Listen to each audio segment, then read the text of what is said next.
Bismillahirrahmanirrahim. Assalamualaikum warahmatullahi wabarakatuh. Alhamdulillah wassalatu wassalamu ala Rasulillah wa ala alihi wa sahbihi wa man wala wa ba'du. Saudara-saudariku, terdapat satu keterangan yang sangat menarik di dalam kitab Al-Kasyaf, ya, karya Al-Imam Zamakhsyari atau Mahmud bin Umar Az-Zamakhsyari Al-Khawarizmi. Kitabnya Al-Kasyaf an Haqa'iqit Tanzil wa Ayunil Aqawil fi Wujuh At-Ta'wil, atau sangat populer dengan sebutan Al-Kasyaf, di jilid yang keempat di halaman 297. Keterangan terkait dengan tafsir pembuka surah An-Najm, surah ke-53 urutan dalam mushaf Al-Quran, ketika menguraikan tentang pembuka di ayat Wan Najmi Idza Hawa, ayat pertama di surah ke-53 surah An-Najm. Dari sekian banyak pendapat, terkhusus 3 pendapat populer di kalangan para ulama tentang Wan Najmi Idza Hawa, ada yang menafsirkan dengan bintang Thuraya atau kejora, ada yang menafsirkan dengan tetumbuhan yang mulai jatuh, ada pula yang menafsirkan dengan turunnya Al-Quran secara bertahap. Namun demikian, ada keterangan yang sangat menarik yang diungkap oleh Al-Imam Az-Zamakhsyari dalam kitabnya ini. Mari coba kita simak dan kita bacakan bersama. Bismillahirrahmanirrahim. Wa an Urwah ibn Zubair radhiyallahu ta'ala anhu, ya, dari Urwah bin Zubair, semoga Allah meridai beliau. Beliau menyampaikan anna Utbah ibni Abi Lahab, bahwa Utbah bin Abi Lahab, Utbah ini satu di antara putranya Abu Lahab. Ya, jadi Abu Lahab itu punya putra, ada yang bernama Utbah, ada yang bernama Utaibah. Dan keduanya, ya, pra Islam, pernah menikah dengan 2 putri Rasulullah SAW. Utbah menikah dengan Ruqayyah radhiyallahu ta'ala anha, sedangkan Utaibah menikah dengan Ummu Kulthum radhiyallahu ta'ala anha. Dikisahkan di sini tentang Utbah bin Abi Lahab. Wa kanat tahtahu bintu Rasulillah sallallahu alaihi wasallam. Diterangkan seperti apa yang saya tadi utarakan. Nah, sedangkan Utbah ini adalah suami dari putri ya Rasulullah sallallahu alaihi wasallam, yaitu Ruqayyah radhiyallahu ta'ala anha, Sayyidah Ruqayyah. Aradal khuruja ila Syam. Satu kali Utbah ini hendak bepergian ke Syam. Ya, Syam itu wilayah yang cukup besar sekarang, setidaknya mencakup 4 negara. Ya, jadi sekarang itu ada Syria, ya, di Syam, kemudian Lebanon, kemudian ada Palestina dan Yordania. Jadi wilayah Syam. Satu kali Utbah hendak keluar, ya, menuju Syam. Faqala la'atiyanna Muhammadan sallallahu alaihi wasallam fala'udhiyannahu. Ya, aku pasti akan datangi dulu, ya, Muhammad sallallahu alaihi wasallam, dan aku pastikan fala'udhiyannahu, aku akan menyakitinya dulu. Ya, jadi dia berniat sebelum berangkat ke Syam ini ingin mendatangi Rasulullah sallallahu alaihi wasallam dan hendak menyakiti beliau. Jadi berniat dengan serius ingin menyakiti Rasulullah SAW.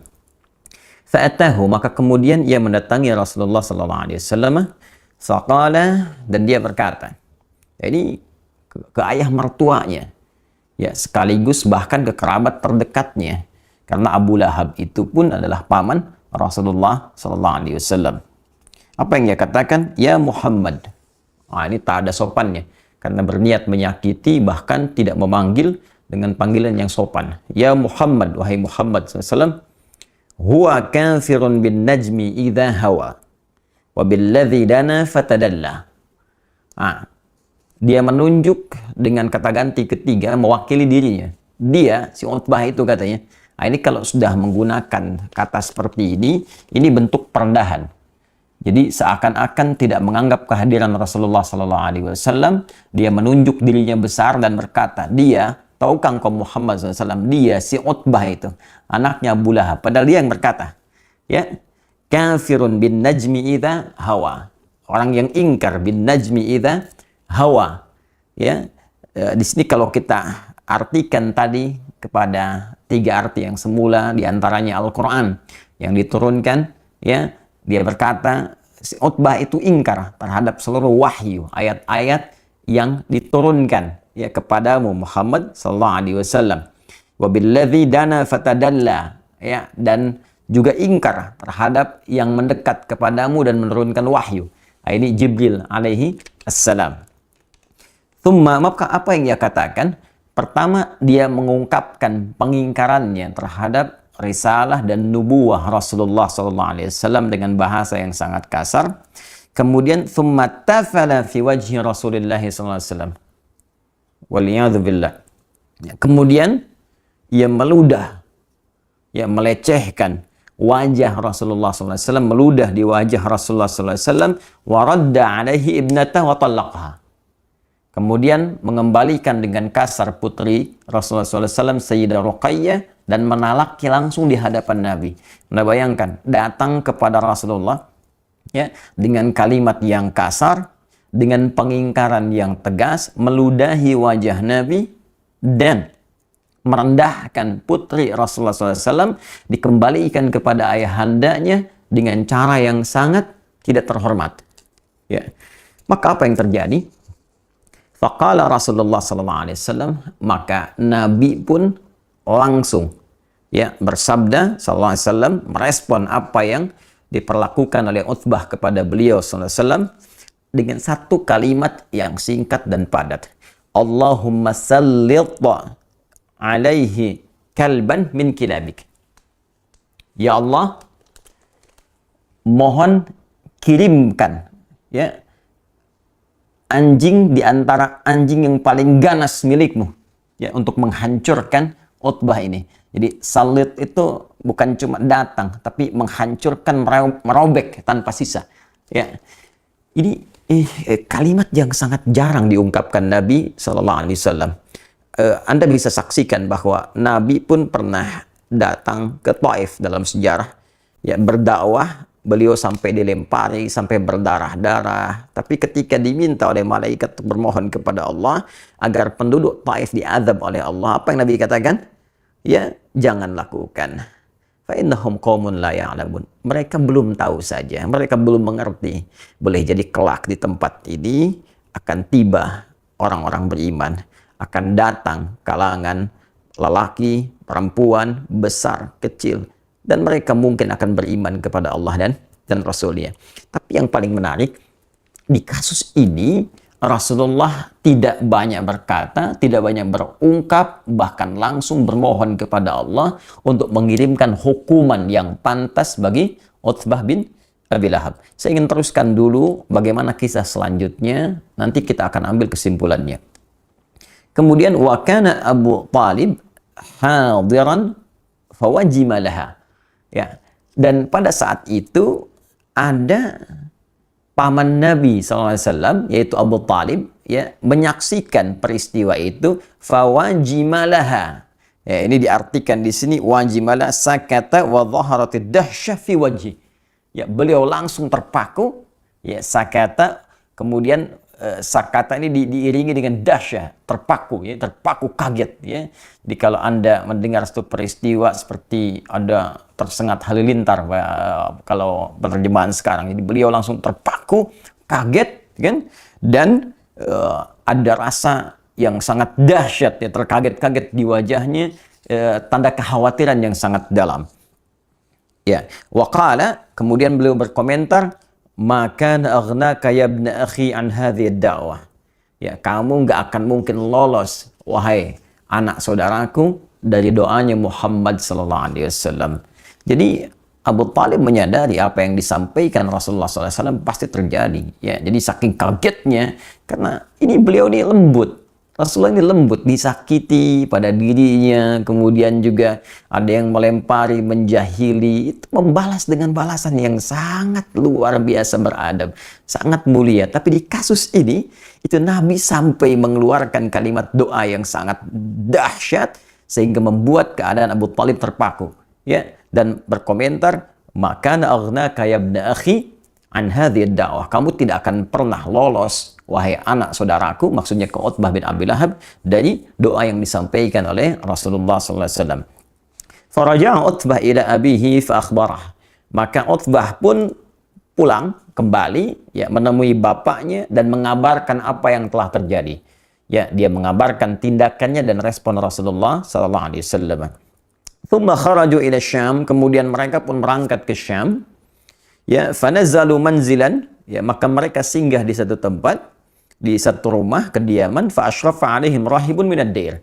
Ya, maka menerima mereka, ya, salah seorang rahib, pendeta minad dair, ya, dari wilayah tersebut. Faqala lahum, maka pendeta itu berkata, mengingatkan kepada Abu Lahab, Utbah dan rombongannya, ya. Inna hadhihi ardun musbi'ah. Hati-hati. Tempat ini tempat yang tidak biasa, banyak binatang buas, ya. Ya, musbi'ah di sini ditafsirkan dzat siba' wa wuhush, ya, tempat yang banyak sekali hewan-hewan buasnya. Maka disampaikan oleh pendeta ini, di tempat ini hati-hati, banyak binatang buasnya. Ya, kemudian apa yang terjadi? Faqala Abu Lahab, maka Abu Lahab pada saat itu berkata li ashabihi, kepada kawan-kawannya, aghithuna ya ma'syara Quraisyin hadhil lailah. Ya, wahai orang-orang Quraisy yang ikut rombongan saat ini, tolong lindungi kami malam ini. Nah, jadi sebetulnya Abu Lahab pun dalam konteks ini, dia mengerti, menyadari tentang dahsyatnya doa Rasulullah SAW. Dan bila kita lihat urutan ini, ya, sampai ke level Abu Lahab pun sebetulnya meyakini risalah Nabi. Ya, dia mengaku ya Rasulullah itu orang yang benar, orang yang dibenarkan, risalahnya benar, hanya ya dorongan nafsu dunianya, dorongan mempertahankan kedudukannya, dorongan keduniaannya, ya, itu lebih tinggi yang dikerjai, dimanfaatkan oleh setan, sehingga mengalahkan nilai-nilai kemuliaan dan kebeningan hatinya. Dan dia meyakini dengan doa Nabi sampai berkata, wahai ma'syara Quraisy, hei orang-orang Quraisy yang ikut rombongan ini, ya, tolong kami malam ini, lindungi kami. Ya. Apa yang dia katakan? Fa inni akhafu ala ibni da'wata Muhammadin SAW. Nah, ini buktinya. Ya, aku takut ini terjadi sesuatu kepada anakku akibat doanya Muhammad sallallahu alaihi wasallam. Fajama'u jimalahum wa anakhuha haulahum. Maka mereka pun mengumpulkan bahkan unta-unta mereka. Ya, lalu dibuat semacam perlindungan, ya, dikelilingkan. Jadi kalau kita ilustrasikan di sini Utbah, ya, Abu Lahab, kan, maka dikelilingkan ini, ya, seperti taman. Makanya kalimat setelahnya itu, ya, wa'ahdaku bi Utbah. Kemudian mereka membentuk lingkaran seperti taman bagi untuk Utbah. Ya, jadi mereka tidur, unta dikumpulkan, mereka sendiri mengelilingi Utbah bin Abi Lahab. Ya. Apa yang terjadi? Nah, ketika mereka tidur terlelap itu, semuanya tidur terlelap, Utbah berada di tengah-tengah, dikelilingi oleh orang-orang Quraisy kafilah dagang tadi yang akan berangkat ke Syam. Kemudian faja'al asadu, tiba kemudian datanglah singa yang sangat buas, ya, yatashammamu wujuhahum, mulai mengidentifikasi, menciumi wajah-wajah mereka tuh. Datang singa, mereka sedang tidur pulas, kan? Tidak sadarkan diri, tak terasa apa yang ada di sekitaran, ya, kayak Anda, saya, atau kita sedang tidur pulas, tak terasa apa yang terjadi. Nah, ini sampai singa datang pun tidak terasa, diciumi, ya, wajah-wajah mereka, diidentifikasi, hatta daraba Utbah faqatalah, sampai dia menemukan Utbah bin Abi Lahab, maka dihancurkanlah, ya, sampai tewas, diterkam, dimangsa, dihancurkan oleh singa itu sampai dengan tewas. Nabi berdoa, Allahumma sallit alaihi kalban min kilabik, ya Allah, datangkan, ya, hancurkan, datangkan kepada orang ini ya, anjing di antara anjing-anjing terganasmu. Ini kalimatnya juga kalimat dahsyat ini. Itulah doa Nabi Sallallahu Alaihi Wasallam kepada Utbah bin Abi Lahab yang langsung dikabulkan oleh Allah Subhanahu wa Ta'ala dengan menghancurkan, menerkam diri Utbah hingga tewas dan hina di hadapan manusia pada saat itu, di hadapan Allah dan di hadapan Rasulullah Sallallahu Alaihi Wasallam. Ada yang menarik di kisah ini, tatkala seorang pujangga yang sangat populer, dan pujangga ini adalah pujangga yang seringkali membela Nabi Sallallahu Alaihi Wasallam dan menjadikan seluruh syair-syairnya, ya syair-syair beliau untuk menegakkan panji Islam dan membela izzah Rasulullah Sallallahu Alaihi Wasallam. Beliau adalah Hasan bin Thabit, ya Hasan bin Thabit. Beliau berkata, ya dalam salah satu syairnya, "Man yarji'ul 'ama ila ahlihi fama akilu sab'i birraji'i." Nah, jadi ketika terjadi peristiwa itu, beliau mengisahkan ya orang-orang yang pergi ke Syam pada masa itu, kata beliau, semuanya pulang kecuali ada satu orang yang tidak kembali karena diterkam dan dihancurkan oleh binatang buas.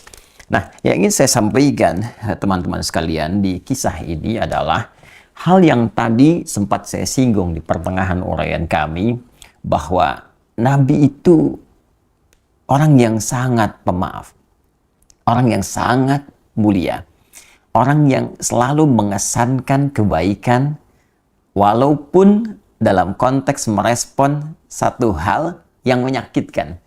Beliau pernah disakiti dengan lemparan batu di Taif, seperti tadi sempat saya sampaikan. Beliau banyak dicela, disebut tukang sihir, disebut tukang syair, disebut orang gila, sampai banyak turun pembelaan langsung dari Allah Subhanahu wa Ta'ala melalui ayat-ayat Al-Quran. Tapi secara pribadi, beliau tidak pernah kemudian membalas, merespon kepada para pencelanya dengan respon yang kasar. Namun di kasus ini, beliau langsung berdoa kepada Allah untuk mengirimkan satu balasan langsung kepada orang yang menyakiti beliau pada saat itu. Dan yang paling menarik digarisbawahi, jangan kita lupakan bahwa yang disakiti pada saat itu bukan hanya fisik pribadi Nabi, tapi ada keterkaitan dengan belahan jiwa Rasulullah Sallallahu Alaihi Wasallam, yaitu putri Rasulullah Sallallahu Alaihi Wasallam, yaitu keturunan Rasulullah Sallallahu Alaihi Wasallam. Jadi ternyata ada sementara ulama yang membaca peristiwa ini dengan satu pandangan yang sangat luas, dengan berkata bahwa Nabi Sallallahu Alaihi Wasallam akan begitu peka dengan belahan jiwanya, akan begitu peka dengan keturunan dan keluarga besarnya. Jadi ketika ada yang menyakiti pribadi Nabi, Nabi bisa menahan. Nabi bahkan bisa mendoakan, ya, dengan hal-hal yang baik, yang ia bisa kembali kepada nilai-nilai kebaikan jika orang itu berniat untuk berubah. Tapi ketika yang tersinggung, ya, dari sisi Nabi adalah terkait dengan putrinya, terkait dengan keturunannya, dan dilecehkan di hadapan Rasulullah Sallallahu Alaihi Wasallam, maka muncullah nilai-nilai yang tadi telah kita dapatkan, respon yang tidak biasa, sehingga dengan itu dapat terbaca ketika Allah Subhanahu wa Ta'ala menurunkan satu ayat di dalam surah Asy-Syura, ya, surah Asy-Syura di ayat yang ke-23. Ya, seakan Allah mengetahui perasaan Nabi ini yang tidak ingin terganggu dengan keluarga besarnya, ya, yang tidak ingin dinodai keturunan-keturunan beliau Sallallahu Alaihi Wasallam, sampai Allah menurunkan satu ayat yang tidak biasa. Ya, perhatikan bagaimana Allah menyampaikan di ayat ini, surah ke-42, surah Asy-Syura di ayat yang ke-23. Dzalikal ladzi yubasysyirullahu ibadahu alladzina amanu wa 'amilus shalihat. Ini dibuka dengan kalimat demikianlah Allah memberikan kabar gembira bagi orang-orang yang beriman dan beramal soleh. Ini meneruskan pernyataan Allah di ayat ke-22-nya yang menjamin orang beriman beramal soleh ditempatkan di Raudhatul Jannah, di taman-taman surga.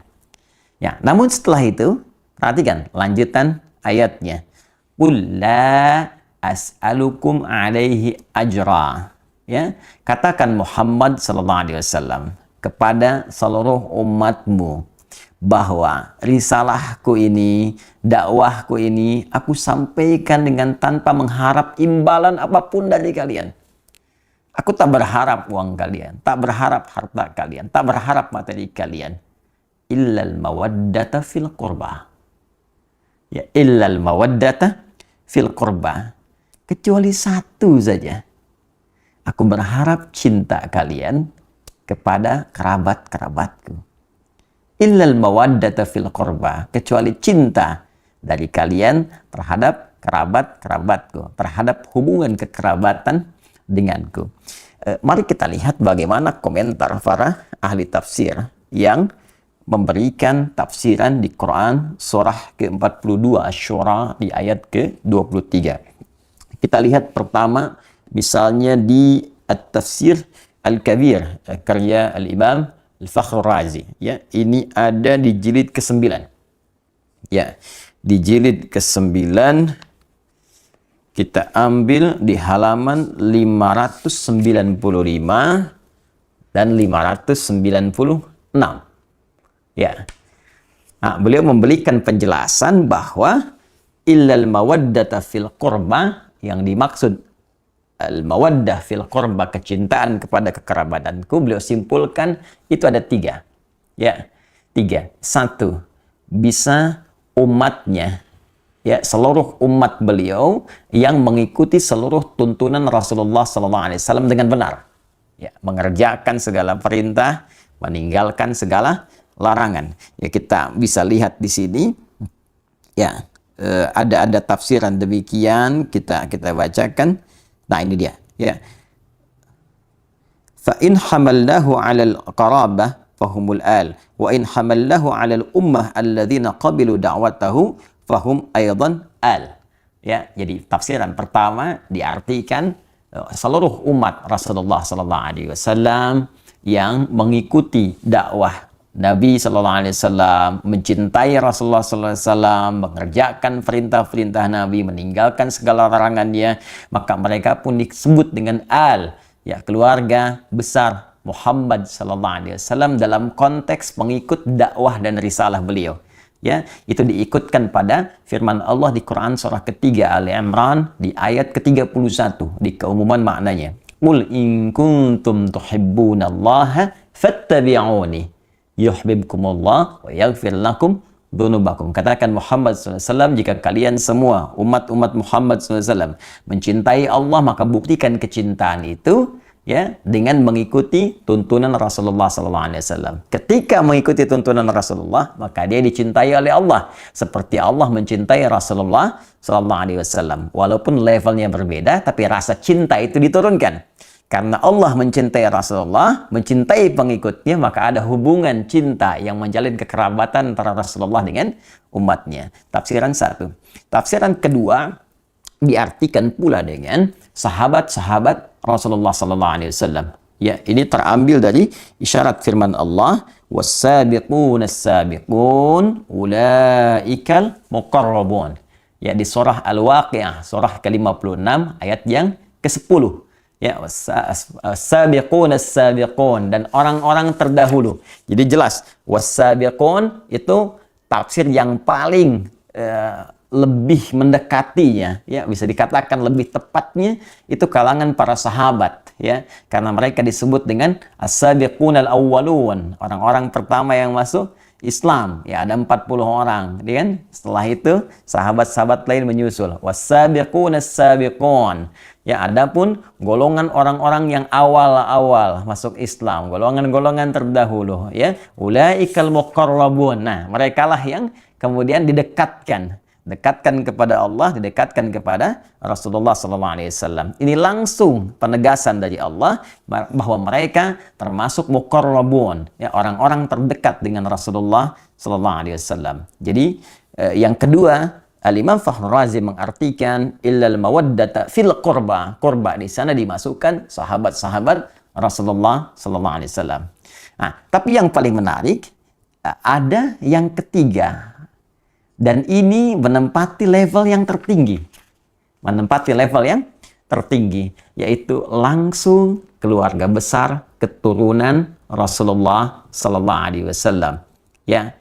Baik ya, semua tersambung dari Al-Hasan ataupun Al-Husain ridwanullahu alaihima, yang keduanya tentunya tersambung kepada Sayyidah Fatimah Az-Zahra, ya, putri Rasulullah SAW, istri dari sahabat mulia Ali bin Abi Thalib karamahullahu wajhah.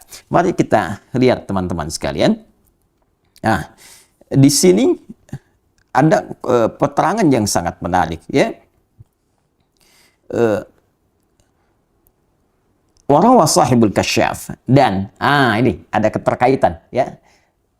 Pemilik tafsir al-Kasyaf Az-Zamakhsyari, ya, menyampaikan satu riwayat, ya, annahu lamma nazalat hadhil ayah, ya, tatkala turunnya ayat ini illal mawaddata fil qurba, ya, kemudian dikatakan kepada Rasulullah SAW, ya Rasulullah, wa ya Rasulullah, man qarabatuka haula'i alladzina wajabat alaina mawaddatuhum. Ditanyakan kepada Rasulullah ketika ayat ini turun, ya Rasulullah, siapakah yang dimaksud kerabatmu itu yang wajib bagi kami ini menyayangi mereka, mencintai mereka? Ya, maka apa jawab Nabi? Faqala, maka beliau berkata, yang dimaksud itu yang spesifik, ya. Faqala Ali wa Fatimah wa ibnahuma, fa thabata anna haula'il arba'ah aqarib an-nabi sallallahu alaihi wasallam. Ya, kata Nabi spesifik disebutkan, yang spesifik, ya, adalah Ali, Fatimah, dan putra dari keduanya, dan tentunya ini mencakup keturunan-keturunan dari mereka. Jadi Nabi menempatkan keluarga besar beliau dalam konteks keturunan yang tersambung kepada beliau itu di level pertama, di al-mawaddah al-qurba, yang langsung memberikan jawaban kepada sahabat yang bertanya, siapa di antara ini, ya, mawaddah fil qurba, di antara kurba yang bagi kami wajib mencintai mereka, bagi kami harus menyayangi mereka, tidak boleh menyakiti mereka. Ya, maka dijawab oleh Nabi, di antara mereka itu level tertingginya adalah langsung keturunan dari Nabi SAW melalui jalur Ali bin Abi Thalib, Fatimah Az-Zahra, Al-Hasan, dan Al-Husain. Kemudian wa idza thabata hadza wajib an yakunu makhsusina bimazidit ta'zim wa yadullu alaihi wujuh. Maka Al-Imam Fakhrul Razi, ya, mengomentari kalimat riwayat tadi, mengatakan maka dengan tetapnya keterangan ini yang tadi disampaikan dari jawaban Nabi SAW, maka mereka, ya, keturunan Nabi langsung dari Ali, Fatimah, Al-Hasan, Al-Husain ini harus menempati porsi tertinggi, ya, dari nilai kasih, cinta, perhatian, tak boleh disakiti dari tiga golongan yang tadi disebutkan. Ya, keluarga keturunan langsung dari Nabi, kemudian sahabat-sahabat Rasulullah, nggak boleh nyakiti sahabat-sahabat Nabi, nggak boleh mencela sahabat Nabi, menyayangi keluarga Nabi, keturunan Nabi, sangat diutamakan, bagus. Tapi saat bersamaan mencela sahabat Nabi, mencela Abu Bakar As-Siddiq, ya, mencela Umar bin Khattab, itu pun ditentang oleh Nabi. Ya, jadi menyayangi semua dzawil qurba yang terkait dengan Rasulullah, ya, baik itu umatnya level terbawah, kemudian naik ke atas sahabat-sahabatnya, dan yang paling utama adalah garis keturunan Rasulullah Sallallahu Alaihi Wasallam. Bahkan, ya, Imam Fakhrul Razi langsung mengomentari, ya, bahkan ini kita bisa dapati beberapa petunjuk, kata beliau. Ya, di antara petunjuknya, la syakka anna Nabiy sallallahu alaihi wasallam kana yuhibbu Fatimah alaihi salam.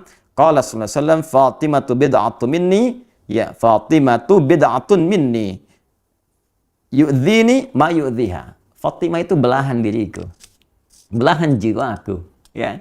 Maka siapa yang menyakitinya, dia telah menyakitiku. Siapa yang menyakitinya, dia telah menyakitiku. Dan bukankah keturunan dari Fatimah Zahra belahan dari jiwa beliau juga? Ya, bukankah Al-Hasan putra beliau, Al-Husain putra beliau, tentu itu belahan jiwanya. Dan keturunan dari Al-Hasan, keturunan dari Al-Husain, ya, para sayyid, syarif, yang mendapatkan cinta, yang dicintai, itu keturunan ya langsung yang terurut nasabnya kepada Sayyidah Fatimah Az-Zahra. Dan ketika menjadi belahan jiwa Sayyidah Fatimah, maka menjadi belahan jiwa Rasulullah SAW. Ya, ya, dan itu pun yang menjadikan bahwa ad-du'a lil-al mansabun 'azimun. ولذلك جعل هذا الدعاء خاتمة التشهد في الصلاة وهو قوله اللهم صل على محمد وعلى آل محمد. Karena itulah saking tingginya derajat mencintai keluarga besar ini pada level yang pertama sampai dijadikan doa dalam tasyahud. Allahumma salli ala Muhammad wa ala ali Muhammad. Nah, yang ingin saya sampaikan saudara-saudariku bahwa ayat ini adalah ayat yang merespon bagaimana rasa cinta Nabi Shallallahu Alaihi Wasallam pada kerabat-kerabat beliau.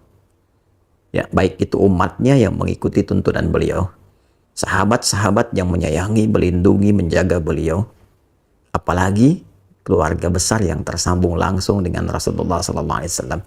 Jadi bila kita punya keluarga saja kita jaga, kita sayangi, maka demikian Rasulullah menjaga, menyayangi keluarga besarnya, termasuk keturunan-keturunannya. Karena itulah di dalam bahasa Arab, orang yang dicintai disebut dengan mahbub. Mahbubun. Ya, orang yang mencintai disebut dengan muhibbun. Kalau kita ingin satukan keduanya, mencintai dan dicintai, maka kalimatnya berubah menjadi habibun. Habib, orang yang dicintai. Ya, orang yang sekaligus mencintai. Maka seringkali ya, keturunan-keturunan Rasulullah itu disebut dengan habib, untuk memberikan kesan bahwa keturunan-keturunan Nabi mesti menjaga nilai mawaddah yang diturunkan langsung oleh Rasulullah dengan banyak melahirkan cinta kasih pada sesama, baik dalam bentuk amar ma'ruf ataupun nahi mungkar. Dan saat yang bersamaan ada isyarat kepada kita untuk mencintai mereka, tidak menyakiti mereka, karena menyakiti mereka adalah juga menyakiti langsung kepada Rasulullah SAW. Dengan ini saya bermohon kepada Allah, semoga Allah senantiasa memuliakan kita semua, memuliakan para sahabat-sahabat Nabi, dan terkhusus memuliakan, mencintai dan menjaga seluruh keluarga besar Rasulullah SAW sampai dengan keturunannya di masa kini ataupun di masa yang akan datang. Saya pun memohon maaf jika dalam setiap tutur perilaku ada tindakan-tindakan yang boleh jadi menyakiti keluarga besar Rasulullah SAW, dan semoga maaf Anda, kasih sayang Anda menjadikan peluang yang terbuka bagi saya untuk berjumpa dengan Rasulullah SAW dalam keadaan yang gembira bersama Anda semua dalam naungan ridha Allah Subhanahu wa Ta'ala. Ada juga penguat di tafsir Ibnu Katsir, tafsir Al-Quran Al-Azim. Ini ada di jilid yang keempat, ya, jilid yang keempat di halaman 187. Ya, ini disampaikan riwayatnya, ya, waqala Sudai an Abi Dailam qala lamma ji'a bi Ali ibn al-Husain asyara. Tatkala satu di antara keturunan Rasulullah SAW, ya, namanya adalah Ali ibn al-Husain, ya, pernah menjadi tawanan setelah terjadi peristiwa fitnah kubra, fitnah yang sangat besar. Ini dalil dari Ibnu Katsir yang menguatkan bukan hanya Fatimah radhiyallahu ta'ala anha, Ali bin Abi Thalib, dan putra keduanya itu Al-Hasan Al-Husain.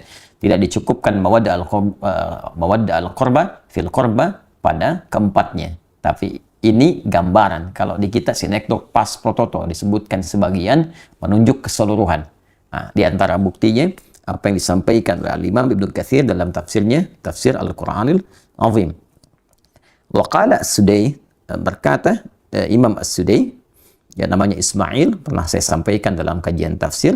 An Abi Dailam qala, ia berkata, lamma ji'a bi Ali ibn al-Husain asyara, tatkala Ali bin Husain ditawan, ya, fa uqima ala darji Dimashq, maka kemudian dia dibawa, ya, ke gerbang kota Dimashq, ya.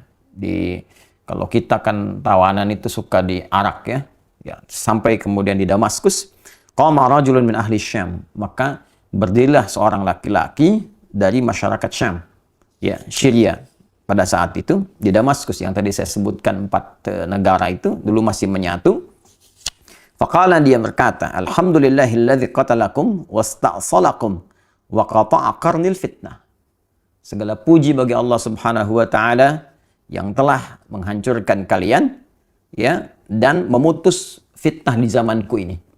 Nah, jadi dia merasa bahwa dengan ditawannya keluarga besar Nabi, termasuk di dalamnya Ali ibn Husain, ya, radhiyallahu taala anhu, dia menyimpulkan, nah ini sumber fitnah nih. Dia menyakiti, ya, menuduh bahwa ini bagian dari keluarga Nabi, keturunan Nabi ini fitnah pada saat itu yang menyebabkan banyak persoalan-persoalan, banyak kericuhan-kericuhan, ya, banyak kesemrawutan-kesemrawutan, banyak pertikaian-pertikaian. Maka dia menyimpulkan ini dengan ditangkapnya, ditawannya orang ini, ya, keturunan Nabi SAW dengan kalimat yang tak pantas tadi, dia mengatakan, nah, dia bersyukur, alhamdulillahilladzi qatalakum wasta'salakum. Segala puji bagi Allah yang telah, ya, saya nggak berani menerjemahkan dengan yang lebih kasar, ya, yang sesuai dengan apa yang dia katakan tadi. Saya mungkin katakan yang telah menangkap dia, itu, ya, ya. Kemudian dan menghilangkan fitnah di zamanku ini. Faqala lahu Ali bin Husain, maka Ali bin Husain berkata kepada orang tadi, apa yang dia katakan, aqra'ta al-Quran? Kamu ini baca Quran nggak? Ya. Kemudian qala, laki-laki itu berkata, menjawab, na'am, ya. Qala, aqra'ta al-Hamim? Apa engkau pernah membaca tentang surat di dalamnya ada keluarga besar Hamim? Al-Hamim, satu keluarga yang disebutkan di surat Hamim. Qala, qara'tul Quran, dia menjawab, aku membaca Al-Quran, walam aqra' al-Hamim, tapi aku enggak pernah baca al-Hamim. Ya, keluarganya Hamim. Siapa itu keluarganya Hamim? Nah, teman-teman, di antara pembuka surah Al-Quran itu surah Asy-Syura itu dibuka dengan kalimat Hamim. Ya, Hamim, itu kan? Itu surah Asy-Syura, ya. Ada keluarga di situ yang diutamakan. Ya, siapa keluarga itu? Maka dijawab oleh Ali bin Husain, qala ma qara'ta, apakah engkau enggak baca di ayat 23 tadi, qul la as'alukum alaihi ajran illa al-mawaddata fil qurba. Katakan Muhammad sallallahu alaihi wasallam, aku tidak meminta kepada kalian satu upah pun, satu materi pun kecuali rasa cinta, rasa hormat kepada keluarga keturunan Rasulullah sallallahu alaihi wasallam. Qala, maka orang itu berkata, ya, si pemuda tadi berkata, wa innakum antum hum, apakah kalian itu termasuk golongan mereka, keluarga Nabi sallallahu alaihi wasallam? Qala, na'am. Maka Ali bin Husain berkata, ya, kami termasuk golongan itu. Jadi orang ini ada dua kemungkinan, dia tidak mengetahui yang ditawan itu keluarga besar dari keturunan Rasulullah sallallahu alaihi wasallam, sehingga berani melecehkan di hadapan masyarakat, ya, berani bertindak yang tidak pantas, kan? Atau yang kedua, dia menyadari itu keturunan Nabi tapi tidak tahu kalau itu begitu dimuliakan, begitu ada perintah langsung dari Allah, ya, dan merasakan bagaimana sensitifnya hati Nabi SAW terhadap keturunannya, sampai kemudian beliau mendoakan hal yang tidak biasa bagi orang-orang yang menyakitinya. Maka setelah mengetahui itu, dia terdiam dan tidak banyak berkomentar lagi dan mengoreksi dirinya, sehingga dia menyadari kesalahan-kesalahan yang dimaksudkan. Ya, waqala, kemudian berkata Abu Ishaq As-Sabi'i, sa'altu Amr ibn Syu'aib an qawlihi ta'ala, ya, Abu Ishaq As-Sabi'i bertanya kepada Amr ibn Syu'aib, ya, tentang makna firman Allah Subhanahu wa taala, qul la as'alukum alaihi ajra illa al-mawaddata fil qurba, faqala qurban Nabi sallallahu alaihi wasallam, ya, rawahuma Ibnu Jarir, ya, fi tafsirihi. Maka dijawablah kemudian oleh Amr bin Shu'aib, yang dimaksud di ayat ini spesifik, maksudnya adalah kerabat Nabi Sallallahu Alaihi Wasallam. Jadi dari sekian tafsiran, ya ada yang disepakati oleh para ulama yang dimaksud dengan qurba di sini. Ya ada yang menyebutkan bahwa ini kekerabatan Nabi di kalangan Quraisy, ada, tapi juga yang menekankan ini adalah keterkaitan dengan keluarga Nabi. Tidak sedikit dari kalangan para mufassir yang memberikan kesimpulan bahwa wajib bagi kita umat Islam untuk saling menyayangi, mencintai, yang dengan kasih sayang itu menjadikan kita sebagai kerabat Nabi Sallallahu Alaihi Wasallam. Wajib menghormati para sahabat, yang dengan penghormatan itu melahirkan rasa cinta dari Nabi kepada kita. Dan ada keharusan, wajib bagi kita menghormati, menyayangi ya para keturunan Rasulullah Sallallahu Alaihi Wasallam, sehingga dengan itu terbukalah gerbang cinta Rasulullah SAW kepada kita semua dan menjadikan kita termasuk bagian dari kerabatnya. Pun demikian seluruh kerabat keturunan Rasulullah Sallallahu Alaihi Wasallam yang hidup sampai dengan kini juga wajib menjaga marwah, menjaga kehormatan, menjaga rasa cinta yang dititipkan oleh Rasulullah, sehingga dengan itu kehormatan yang disampaikan oleh Allah melalui Al-Quran pun ditegaskan melalui Nabi dapat terjaga dan terbawa hingga kembali kepada Rasulullah Sallallahu Alaihi Wasallam. Al-Imam Fakhrul Razi bahkan memberikan gambaran. Al-Imam Al-Fakhrul Razi dalam tafsirnya At-Tafsirul Kabir memberikan gambaran bahwa kalimat yang Allah beritakan kepada Rasulullah Sallallahu Alaihi Wasallam itu tidak pernah bahkan disampaikan kepada nabi-nabi sebelumnya. Jadi kalau Anda baca misalnya di halaman 594, ya halaman 594. Jadi ketika beliau mengisahkan tentang bagaimana respon kalimat dari nabi-nabi sebelum Nabi Muhammad sallallahu alaihi wasallam, annahu ta'ala haka an aktsaril anbiya alaihimussalam. Allah Subhanahu wa taala banyak mengisahkan tentang para nabi alaihimussalam dalam Al-Qur'an. Annahum sarahu ya binafyi talabil ujrah. Ya mereka secara langsung ya menjelaskan tentang bahwa mereka tidak boleh menerima upah. Ya secara lugas menyampaikan tidak menerima upah, tidak menerima bayaran dalam dakwah mereka hanya karena Allah saja. Fadzakara fi qissati Nuh alaihissalam, maka disebutkan kisah Nuh alaihissalam di surah Asy-Syu'ara ayat 109, wa ma as'alukum alaihi min ajrin in ajriya illa ala rabbil alamin. Aku tidak meminta kepada kalian upah bayaran ya kecuali hanya pahala dari Allah saja. Ya wa kadza fi qissati Hud wa Salih wa fi qissati Lut wa Syu'aib alaihissalam. Ya, dan demikian di kisahnya Nabi Hud, Nabi Saleh, Lut, Nabi Syu'aib, semua mengatakan kalimat yang sama.